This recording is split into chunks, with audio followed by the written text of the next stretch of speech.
All right. Welcome to Whare Paitara. My name's Bob Burnett and I am the designer. Paul is the owner. It's really great to have Paul here, and we can talk a little bit about what it's like living in the house, and I can talk about the design. So it feels funny to be starting a talk because we had a really full room. It feels like everybody's left. But it's quality, not quantity. What? Yeah. Quality. Anyway, there's lots of other houses to look at, so I don't feel bad about people leaving and going to look at other houses. So this house, I think the idea here was definitely quality, not quantity. Darren, thanks for that. So we had a small section to start with, and we thought, and Paul and Shirley thought, let's just build what's needed. I think New Zealand homes are excessively large a lot of the time, so if you can do that, that's really cool, because you can save money on having a smaller footprint and put that into the quality of the house. And it's a good place to start because it's expensive to build anything these days. So efficient planning. If you look at the floor plan's on here. It's a bit small. Sorry, but you can have a look at this later. There's the layout of the house. So in this house, we tried to eliminate as much waste space as possible. So there's not a lot of hallway. So that nobody has ever come to me and said, Bob, I want you to design a house. Can I have more hallway, please? So we're trying to eliminate hallway and just make the house flow and get rid of the waste space, basically. But still have plenty of storage. This house, we've got this wall running right through, and we've got storage built in various places. The ventilation system and the ducting is in there too, and the hot water cylinder. But what that wall allowed us to do is to split the roof so that we could have a higher ceiling on this side and have these openable windows, just open them with a switch, so you can get some cross ventilation going in here, which is really nice. It is an airtight house. It has airtight construction and windows. So it's 0.7 air changes, so it's a passive house, low energy building standard. It's really important to have air tightness as well as have super insulation. So if you've got one of these, there's still a few of these on the table here actually. So grab one of these. It's got the top 10 principles of what you need to think about with a super home. So design, I'm a designer, so you'd expect me to be a proponent of good design and talk about that, but really it is the number one thing. Before you even get down to what the specs are, how good the thermal performance is and how good the windows are they double, triple glazed, just the orientation, the proportions of the windows. If you get that right, you're really on the right track, big time. So that's super important. And then thinking about the performance of the different building elements. So from the ground up, it's got a totally insulated floor, and it's got thicker walls. You can actually see it on the back here. It's got, actually, if you haven't got one of those, I'll just tip you to take one and pass one along. So it's got the wall construction here. So there's actually an internal services cavity where all the wiring and plumbing goes, and then there's a airtight insulated cavity which is like your normal wall. So there's structural cavity battens on the outside and a rigid air barrier. So what that means is your fixings for your claddings don't need to penetrate the thermal wall, and you don't need dwangs. So in typical New Zealand homes, the dwangs are the horizontal bits in the wall. You don't actually require those for building code, and 3604, which is the standard for timber framing, doesn't require those. Also, there's way more studs than are required often in walls. I think there might still be some brushes over there, yeah. So this is This is really cool. I thought this would just become the new normal, jib fix framing system, which is effectively what this house has. So you don't need 3 studs at the corners, and you don't need 3 studs where you have a wall, internal wall joining an external wall. We did the first house that had this jib fix framing system 10 years ago, and I thought that's great, that'll just become the new normal. It hasn't. We're still doing it the old way. So, and the reason I thought this would just become the new normal is because it's actually cheaper, because less timber, more insulation. It's not only going to perform better thermally, timber is actually more expensive than insulation. Insulation is not expensive. So why we're not doing that, I have no idea. But you have to fight for that, and you have to really make sure that the frames are made that way. So even if you just put it on your drawings, you can't expect that's what's going to be delivered to site, because most of the pre-nailers who make the frames will just pretend that that's not there and prefer to try and go with the apology afterwards. So sad, but in New Zealand, building code is really subpar. It's 20 years out of date. You've actually got to do your own research or get a designer that knows about it, because otherwise you'll end up with something that's not fit for purpose. We see building code standard houses that are single digits in terms of the internal room temperature. The World Health Organization says 18 degrees, 21 degrees for young or elderly people. It's really important because, as Paul will tell you, if you talk to Paul, children's health in New Zealand, I think we've got the highest or second highest rate of asthma, and it probably changes year on year. We've got things like rheumatic fever that other countries don't have, and more cases of that, which is a life-changing preventable illness. So we shouldn't have these things, and 30,000 kids get admitted to hospital every year, and that goes up year on year because we're living in poor housing. So that's not okay. So that's probably the main reason we've done the super home movement, to educate people about that. And yeah, so there's probably lots of things that I haven't talked about, but I want to leave you guys time to have a look around. You can just come up and ask questions, because there's only a few people left that'll work. You know, there was about 40 people here a minute ago. Bit of a flurry, but yeah, maybe Paul, do you want to talk about what I haven't talked about? Maybe the water and what it's like living in the house and the power bill and that sort of thing. Hi, I'm Paul. I'm owner of the house, and so it's a real pleasure to live in the house. Bob and the builder had sort of said, it's almost going out wrong, didn't it, Bob? So Bob and the builder had sort of said about how nice it would be to live in the house, and this had talked about like we tend to dry our clothes inside on a clothes rack here. We've never had any condensation on the windows. It's usually around 20 degrees in here. Sometimes it drops down to about 18 degrees overnight. In the winter, particularly if we have a number of cold days, grey days like this and not much sun, the only heating, I guess, is the heat exchange system and the ventilation system here. And the heat pump that's down there, that heat pump is turned on for about an hour this morning between 6 and 7 o'clock. And it's it's 22 degrees in here at the moment, and that's partly all your body heat. And the door's been open all the time. Yeah. But it retains the heat so well, and I guess I'd reiterate what Bob said around the design, the amount of solar gain that we get in here, and the way that's retained. In the winter, a good frost at midday, it's early afternoon, it's about 25 degrees in here. When we come home from work, it's probably still around 21 degrees, and yes, it drops a bit overnight.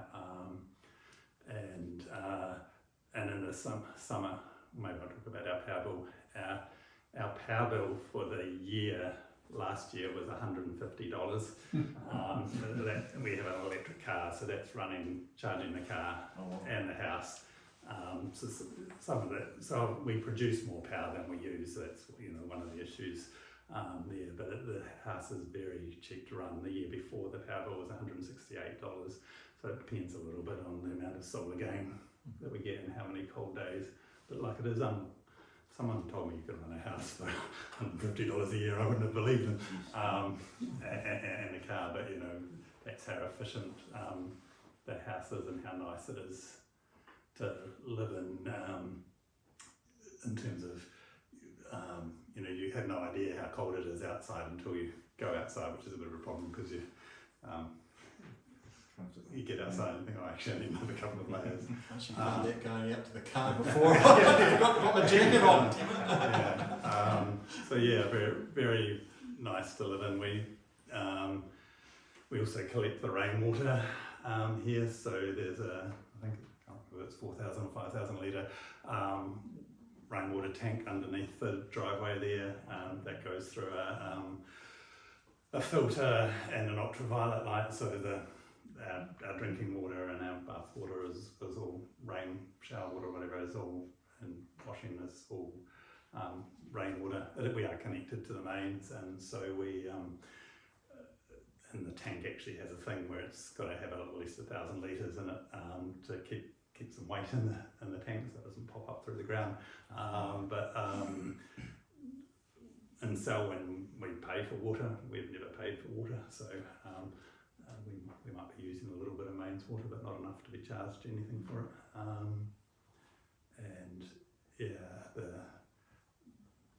The efficiency of the design. I guess one of the other things for us, we did build this as our forever home, and so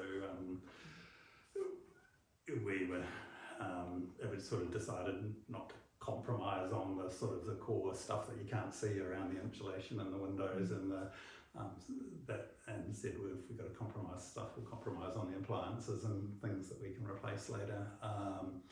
But we were thinking about this as our forever home that we'd be taken out of here in a box sort of thing, and so it's designed to LifeMark standards. So you might have noticed that there's no steps in here. There's no steps getting out there. The doors are all wider for a wheelchair. The toilets are higher, and those are probably the main features in terms of the LifeMark standard. Just seems crazy to me. Level entry showers and things.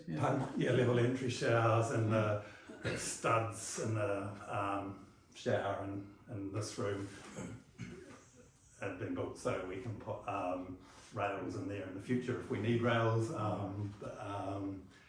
It just seems crazy for me that we build houses that make it difficult for people to access. Why we put steps in there where mums with prams or babies or people in wheelchairs can't get in. I think last time we had someone in Super Home had a woman who came through, her husband was in a wheelchair and they could have moved in here.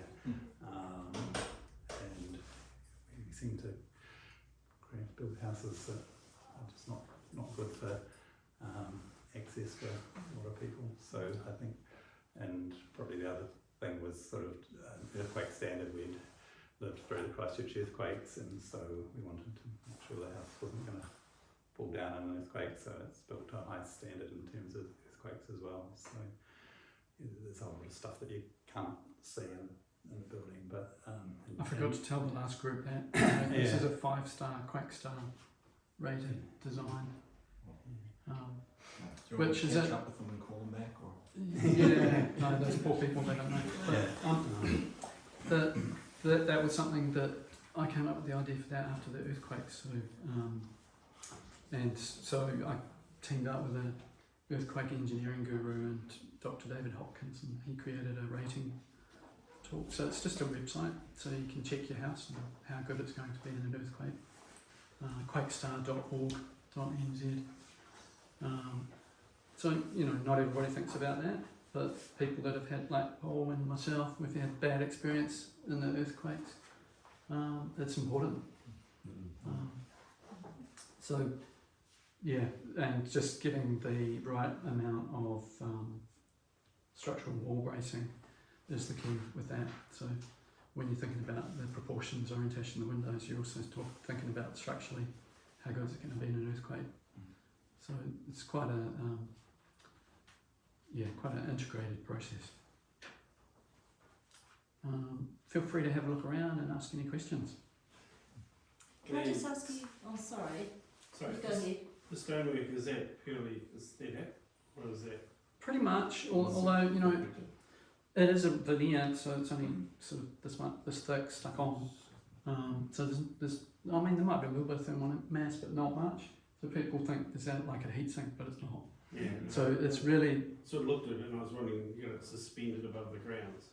yeah, other than aesthetics, it's really providing a space where all of the ducts can go. So, yeah, you can see there's a ventilation unit, and the ducts go up through here, among other things. So it's good for that.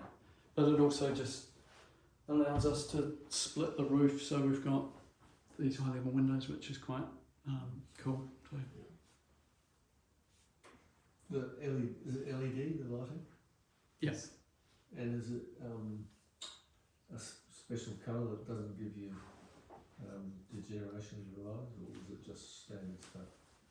It's just standard, I think.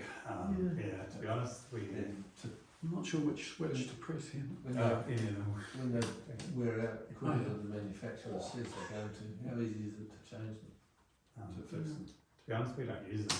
Yeah. We almost never use them. Yeah. So, I mean, yeah, because the light that we do use is that one. Yeah, and so even at night, at night the difference is much huger, if such a word, and it shines up there. So if we're watching telly at night, or if Shirley does a lot of knitting and stuff, It's soft. it's soft, it's nice, quite pleasant. So the only time we tend to have the lights on is if we're having friends over for tea and sitting around the table and stuff. We'll turn on the light, but 99% of the time probably that's all the lighting we use. So we put all these lights in, but and they're partly the wall mounted, ceiling mounted ones, so as to not get into that insulation layer of the roof. That's good. Yeah. Were the council difficult about the rainwater? No, I can't remember, to be honest. I don't think there were too many difficulties. No, I don't think there was. I think Auckland Council can be a bit difficult about greywater and rainwater, but Christchurch are pretty good. Selwyn is the council here. Yeah. Yeah, so I can't remember there being any issues with that.